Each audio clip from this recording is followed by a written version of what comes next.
বাবা, তুমি নাকি কালকে মহাজনের কাছে যাবা ধান বিক্রি করতে? হ্যাঁ, কালকে সকাল সকাল যাব, ভাবছি তোমাকেও নিয়ে যাব।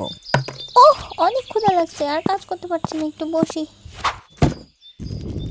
নেহামা, চলো তোমার বাবার ভাইয়াকে মাঠে খাবার দিয়ে আসি, ওরা সকাল থেকে মাঠে কাজ করছে। ঠিক আছে মা।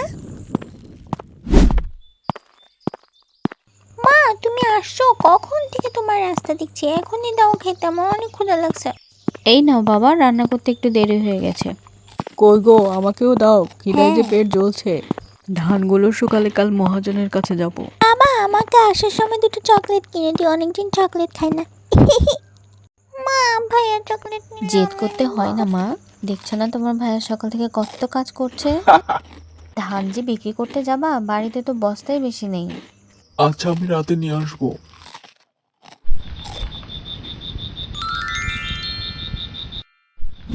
বাবা দেখো, চারটা কত সুন্দর লাগছে। আজকে পূর্ণিমা তো, তাই চাঁদ দেখতে এত বড় লাগছে। জানো, আমরা যখন ছোট ছিলাম তখন আমার দাদিরা কি গল্প শোনাতো। বলতো চাঁদের দেশে এক বুড়ি থাকে, বুড়ি ছিল লম্বা লম্বা চুল। চুল মাটি পর্যন্ত আসতো, তারপরে আরো মজার মজার অনেক ধরনের গল্প শোনাতো। আমরা তো সারাদিন দাদি দেখে চালাতাম যে গল্প বলো দাদি, নতুন নতুন গল্প বলো। গল্প শুনতে শুনতে কত রাত যে পার হয়ে গেছে। তো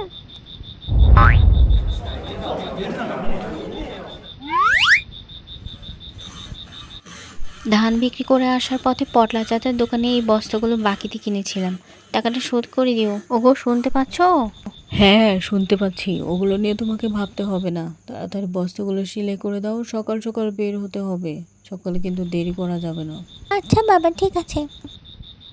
সকালে একবার ডাকলে কিন্তু ঘুম থেকে উঠে যাবা। আমি তো সকালে উঠি। ও তাই নাকি? তা প্রতিদিন স্কুল যাওয়ার জন্য কাকে 10 বার ডাকতে হয়? তা আসার সময় কিছু কাঁচা বাজার লাগবে নাকি? হ্যাঁ, দেখে শুনে ভালো তরকারি নিয়ে আসিও, পোকা লাগা নিয়ে আসিও না। ঠিক আছে মা।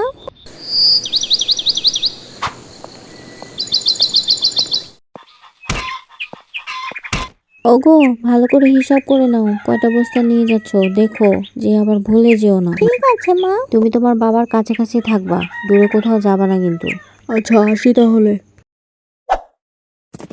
এই ডাহিন ডাহিন ডাহিন, এ বাহা বাহা বাহা, এই যা যা যা, এই যা যা যা। এখানে 10 বস্তা ধান আছে।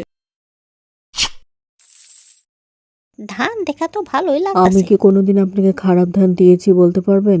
সেই জন্যই তো তোমার আমি এত পছন্দ করি। তাহলে মেপে দেখেন। কি ব্যাপার চাচা, এবারও তো ধান কম কেন? বৃষ্টিতে ধানগুলো ডুবে যাওয়ার জন্য এত লস হয়ে গেল, নাহলে এবারও তো ধান ভালোই হয়েছিল।